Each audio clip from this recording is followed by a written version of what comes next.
قرآن نے آ کر دنیا کو روشناس کرایا، استقرائی منطق، دیکھو مشاہدہ کرو، کھول آنکھ زمین دیکھ، فلک دیکھ، فضا دیکھ، مشرق سے ابھرتے ہوئے سورج کو ذرا دیکھ، افلا ينظرون الى الابل كيف خلقت والى السماء كيف رفعت والى الجبال كيف نصبت والى الارض كيف سطحت فذكر انما انت مذکر، دیکھو، غور کرو، سوچو، آبزرو کرو، پھر نتائج نکالو، انفر کرو۔ یہ استقرائی منطق، انڈکٹیو نالج، دنیا کو اس سے روشناس کرانے والا قرآن۔ یہی انڈکٹیو نالج سائنس کی بنیاد بنا، اور سائنس انر کور بن گیا جدید تہذیب، اگرچہ اس کا جو ظاہر ہے انر کور کے اوپر جو پردے لپٹے ہوئے ہیں وہ غیر اسلامی ہے۔ وہ کیسے وجود میں آئے اس کی بھی میں تاریخ آپ کو بتا دینا چاہتا ہوں۔ دیکھیے، یورپ میں یہودی انتہائی دبے ہوئے، پسے ہوئے، مستضعفین، قابل نفرت، شہروں سے باہر گھٹوس میں وہ رہتے تھے، انہیں اذیت پہنچاتے تھے عیسائی، اور صحیح بات تھی۔ عیسائی جسے اپنا خدا مانتے، خدا کا بیٹا مانتے، وہ کہتے وہ حرامزادہ تھا، باسٹرڈ، سن آف مین، ولد الزنا، جادوگر تھا، کافر تھا، مرتد تھا، واجب القتل تھا، اسی لیے ہم نے اسے سولی پر چڑھوایا۔ یہ دوسری بات ہے کہ اللہ نے کیا کیا اور کب انہیں اٹھایا۔ انتہائی پرسیکیوٹڈ کمیونٹی، اور سب سے زیادہ شدید پرسیکیوشن اسپین میں تھی، جو بہت گہرا کیتھولک ملک ہے۔ یہی وجہ ہے کہ یہودیوں نے مسلمانوں کی مدد کی، اسپین کو فتح کرنے، راستے بتائے، محمد طارق ابن زیاد۔ نتیجہ کیا نکلا؟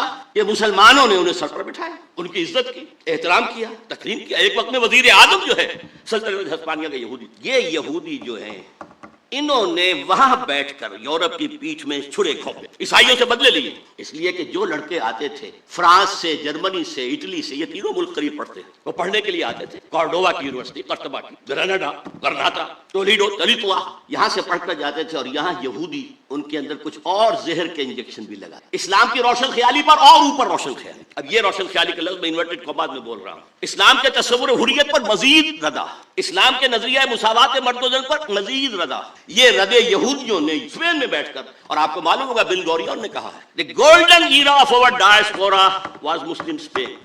اس نے یہ کہا، یہ ڈائسپورا سن 70 عیسوی سے شروع ہوا تھا، سن 70 عیسوی سے، جبکہ جو ٹائٹس رومی جنرل تھا اس نے گرایا ان کا سیکنڈ ٹیمپل، 1,33,000 یہودی ایک دن میں قتل کیے، اور پھر وہاں سے نکال دیا، بھاگ جاؤ سے ڈائسپورا، اب وہ دنیا میں منتشر ہو۔ اس ڈائسپورا کا بن گورین کہتا ہے the golden period of our diaspora was Muslim Spain. جیسے انہوں نے مسلمانوں کی پیٹھ میں خنجر گھونپا، ایک یہودی عبداللہ ابن سبا نے وہ فتنہ اٹھایا جو آج تک سنی اور شیعہ کے اختلاف کے صورت میں، اب تو خون بھی بہ رہا ہے، اس سے پہلے خون نہیں بہتا، یہ سارا ایک شخص، وہ یہودی فتنہ گر، یہ یہودی فتنہ گر علامہ اقبال کی اصطلاح ہے، اور جسے بنوک کے بارے میں کہا گیا بینک کیا ہے؟ فکر چالاک یہود۔ یہ دونوں چیزیں جو ہیں مسلمانوں میں تقسیم اور عیسائیوں میں پروٹیسٹنٹ اور کیتھولک کی تقسیم یہودیوں کے پیدا کر۔ آزادی اسلام نے دی، وہ جو اقبال کہتا ہر کو جا بینی جہان رنگ و بو، زاں کے از خاکش بروید آرزو، یا ز نور مصطفیٰ اورا بہاش، یا ہنود اندر تلاش مصطفیٰ۔ تم دنیا میں کہیں خیر دیکھو گے، خوبی دیکھو گے، بھلائی دیکھو گے، تو اعلیٰ قدر دیکھو گے، جہاں بھی دیکھو گے یا نور مصطفیٰ سے مانگا گیا ہے، ادھار لیا گیا، مستعار، اور یا ابھی انسان مصطفیٰ کی تلاش میں آگے بڑھ رہا ہے۔ یہ ڈائلیکٹیکل پروسیس جو ہے ہسٹوریکل، یہ جس رخ پر بڑھ رہا ہے وہ لازماً اس کی منزل اسلام ہے۔ آزادی انہوں نے اسے آگے بڑھایا، اللہ سے بھی آزادی، یہ نہیں کہ تبعید بندہ واقع فساد آدمیت، صرف یہ نہیں، اللہ سے بھی آزاد، مادر پدر آزاد، مساوات مرد و زن، فیملی سسٹم کو تباہ کرنے کے لیے عورت کو بھی مرد بنا دو، لے آؤ معاشی میدان کے اندر، لے آؤ، گھر سے نکالو۔ حالانکہ خاندانی نظام ایک ایسا نظام ہے کہ اس کا ایک سربراہ ہو سکتا ہے، دو تو برابر کے سربراہ نہیں ہو سکتے، ٹوٹے ہی ٹوٹے، برباد ہو ہی ہو، مینیجنگ ڈائریکٹر ایک بنائیں گے، ڈائریکٹر 100 رکھ لیجیے، لیکن اس کو توڑا۔ اسی طریقے سے جو ابھی کہا گیا کہ یہ جو کتا ہے یہ فرق نہیں کرتا بیٹی، ماں اور بیوی کے اندر، یہ ہم کیوں کرتے ہیں؟ پیاس ہے لگتی ہے، جہاں سے پانی ملتا ہے ہم لے لیتے ہیں، تو خامخواہ جو ہے ہماری جنسی جو پیاس ہے اس کے لیے قدغن ہے۔ اسی شہر لاہور میں ایک پروفیسر تھے تاریخ کے، عبد القادر صاحب، وہ یہ کہا کرتے تھے when I can get fresh milk from the market daily why should I bind a cow on my door۔ میں اپنی جنسی جذبے کی تسکین جب چاہوں جہاں سے کر لوں، گائے باندھنا ضروری ہے اپنے گھر میں، تو یہ بیوی گھر میں لانا ضروری ہے۔ یہ جو تہذیب کے تباہ کن معاملات ہیں، اور پھر معیشت کے اندر سود، نوٹ کیجئے پروٹیسٹنٹزم ذہن یہودی کی پیداوار ہے، جیسے این بنوک، این فکر چالاک یہود، اسی طرح پروٹیسٹنٹزم فکر یہودی کی چالاک، اور سب سے بڑا پروٹیسٹنٹ ملک انگلینڈ بنا، چرچ آف انگلینڈ بغاوت کے طور پر سب سے پہلے وہاں قائم ہوا، پوپ سے آزاد، اور وہاں ہی پر آپ کو معلوم ہے کہ سب سے پہلا بینک بنا، بینک آف انگلینڈ، کالون کے ذریعے سے سود کا جواز جو پیدا کیا گیا یہودیوں نے کروایا، شائلاکس نے کروایا، وہ جواز سب سے پہلے اس کو قبول کیا ہے انگلینڈ۔ یہ پروٹیسٹنٹس کی فتح تھی اور اس کے ذریعے سے رفتہ رفتہ رفتہ رفتہ وہ یورپ کے اوپر قابض ہو گئے. اور آپ کے والد محترم جب دیکھ کر آئے تھے 1905 سے 1908 تک فرنگ کی رگے جا پنجائے یہود، یہ نہ کوئی اور دیکھ سکتا تھا نہ بیان کر سکتا. اس ایک مصرے میں بیان کرنا ممکن نہیں کی. اور نہ وہ گہری نگاہ گاہ میری نگاہ تیز چیر گئی دلے وجود، نہ وہ کسی اور کو حاصل. فرق صرف یہ ہوا ہے اس ایک صدی کے اندر کہ پہلے فرنگ کا اور پروٹیسٹنٹزم کا امام برطانیہ تھا، آج فرنگ کا اور پروٹیسٹنٹزم کا امام امریکہ ہے. اچھا، اس کے ساتھ یہ تو تھی ریفارمیشن، دوسرا تھا رینائسنس. رینائسنس کے ذریعے سے انہوں نے علم اس کی طرف لوگوں کو راغب. لیکن چونکہ احیاء العلوم کی اس تحریک کے پیچھے ایک نیگیٹو موٹیو تھا، پاپائیت کے نظام کے خلاف بغاوت، اور پاپائیت ہی ان کے نزدیک مذہب کا مذہب تھی، نظر کے خلاف بغاوت. لہذا اس کے تحت رد عمل کے طور پر جو علوم اور فنون جنم لیے جنہوں نے، وہ بے خدا بلکہ مخالف خدا. سیاست سے اللہ کو نکالو، حاکم وہ نہیں ہے، حاکم عوام ہے. معیشت سے قرض حسنہ، شراکت مزاربت کو نکالو، بینک لاؤ، سود پر. معاشرت میں حیا، عفت، عصمت کے تصورات ختم کرو. اور آج کی یونائٹڈ نیشنز کی اصطلاح میں پروسٹیٹیوٹس کو بھی سیکس ورکرز کہو، وہ بھی ایک محنت کرنے والے ہیں، محنت کرنے والیاں ہیں. یہ بے خدا سائنس اور بے خدا بلکہ مخالف خدا فلسفہ ہے جس نے اس روشن خیالی کو جنم دیا ہے جو آج پیش کی جا رہی. اصل روشن خیالی وہ تھی جو محمد رسول اللہ نے دی تھی. اور علامہ اقبال کے بقول آج اگر کہیں کو خیر یا خوبی ہے تو وہ صرف نور مصطفیٰ سے مستعار ہے. اس کا پس منظر کیا ہے وہ میں آپ کو بتا دوں. دیکھیے، اللہ تعالیٰ نے علم کے لیے دو آنکھیں تھیں. علم کی جو اہمیت آئی ہے وہ ابھی میں بتا چکا ہوں. قرآن مجید کہتا ہے کسی ایسے چیز کے پیچھے مت پڑو جس کے بنیاد علم پر. اچھا، اسی لیے یہ تمام توہمات آکلٹ سائنسز، حالانکہ انہیں سائنس کہا گیا ہے، پامسٹری ہو، نجوم شناسی ہو، یہ چیزیں ان میں حقیقت ہے. اسلام نے اس کا انکار نہیں کیا. Science of numbers, science of colours وغیرہ وغیرہ جنہیں آپ کہتے ہیں آکلٹ سائنس، ہٹاؤ ان سے، توجہ ہٹاؤ.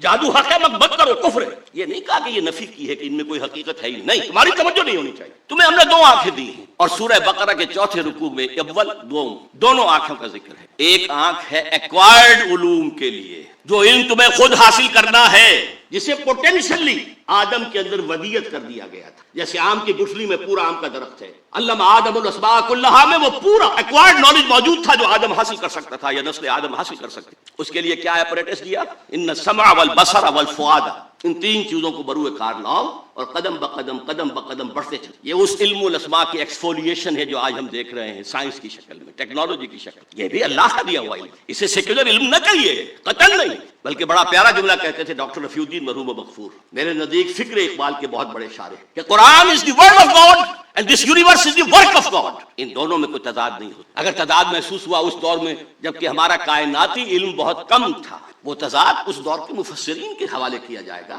قرآن کے حوالے نہیں کیا جائے. اس لیے ڈاکٹر مورس مختار نے کہا کہ میں نے بائبل پڑھی، اس میں بہت سی چیزیں وہ ہیں جنہیں قرآن غلط ثابت کر چکا ہے. موجودہ سائنس، قرآن میں ایک حرف میں نے نہیں پایا کہ جسے موجودہ سائنس نے غلط ثابت. اور وہ مسلمان ہو گیا، فرینچ سرجن بہت بڑا. تو یہ ورک آف گاڈ ہے، یہ سیکولر سائنس نہیں ہے، یہ بھی مذہبی ہے. اللہ کے عمل کا مطالعہ کرو، اللہ کے بنائے ہوئے قوانین فطرت ہیں ان کا مطالعہ کرو، ان سے فورسز آف دی نیچر کو کیپچر کرو، ہارنس کرو، استعمال کرو. لیکن دوسرا علم فَإِمَّا يَأْتِيَنَّكُم مِّنِّي هُدًى فَمَن تَبِعَ هُدَايَ فَلَا خَوْفٌ عَلَيْهِمْ وَلَا هُمْ يَحْزَنُونَ. دوسرا گیون نالج ہے اللہ کی طرف سے. یہ ایکوائرڈ نالج ہے جو رفتہ رفتہ رفتہ رفتہ رفتہ رفتہ بڑھا ہے اور آج یہاں پہنچ گیا ہے کہ اقبال کہتے ہیں کہ فروغ آدم خاکی سے، عروج آدم خاکی سے انجم سہمے جاتے ہیں کہ یہ ٹوٹا ہوا تارا مہ کامل نہ بن جائے. دوسری آنکھ تھی، جب بھی تمہارے پاس میری طرف سے ہدایت آئے، وہی آئے، فمن تبع ہدایا فلا خوف علیہم ولا هم يحزنون. یہ دو آنکھیں تھیں، وہی اور اکتسابی. یہ گیون ہے، یہ ریویلڈ نالج ہے، یہ اوپر سے آیا ہے. اور یہ نالج آپ کو اپنی سماعت و بصارت اور عقل کے ذریعے حاصل. انسانی تہذیب کا سب سے بڑا المیہ کیا ہے؟ مذہب کی مخالفت میں جو سائنس اور فلسفہ اور جو تہذیب پروان چڑھی، اس نے ریویلڈ نالج سے آنکھ بند کی. رکھو ادھر، صرف ایک آنکھ کھلی رکھی. اسی لیے یہ یکچشم تہذیب ہے، یکچشم دجال. جتنی اس میں ترقی ہوئی ہے دجالیت کی طرف انسان کا قدم بڑھتا چلا جاتا. دونوں آنکھیں کھلی ہوتی کوئی پرواہ نہیں تھی، سائنس آسمان کو چھو لیتی کوئی خرابی نہ ہوتی. ہدایت عملی زندگی کے اندر حاصل کرو وہی کے ذریعے سے، ریویل نالج کے ذریعے سے. لیکن وہاں کیا ہے؟ اجی چھوڑو، خدا ہے یا نہیں ہے، ہوگا، لیکن یہ کائنات تو ہے نا، اس کو سمجھو. یہ ہمارے جسم میں کوئی روح بھی ہے کہ نہیں ہے، ہوگی، کون کہہ سکتا ہے کہ ہے؟ اس کو چھوڑو، یہ جسم تو ہے، اس کی پرواہ کرو، بالو پوسو، صاف رکھو. یہ آخرت کوئی ہے یا نہیں ہے، ہوگی بھائی، شاید ہو، کسی نے آ کے بتایا تو نہیں واپس. یہ دنیا تو ہے، اسے بناؤ، حاصل کرو.